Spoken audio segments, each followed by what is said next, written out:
Illegal रास्ते illegal तरीके से बैठ जाएं, गैर कानूनी माइग्रेशन को करें। इस वादी के तमाम आज थोड़ा पीछे भाई दिल से मशहूर आ जाए।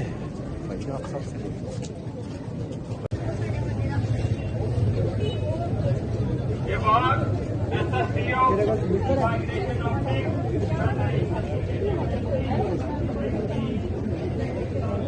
से मशहूर है कि उन्होंने अपने मसरूफ टाइम में से हमारे लिए वक्त निकाला।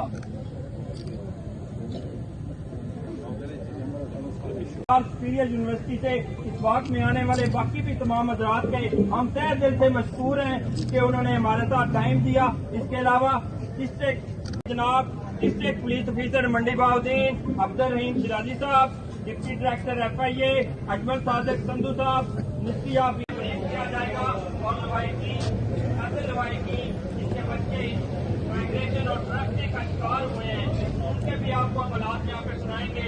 इस रोड के ऊपर चल रहे हैं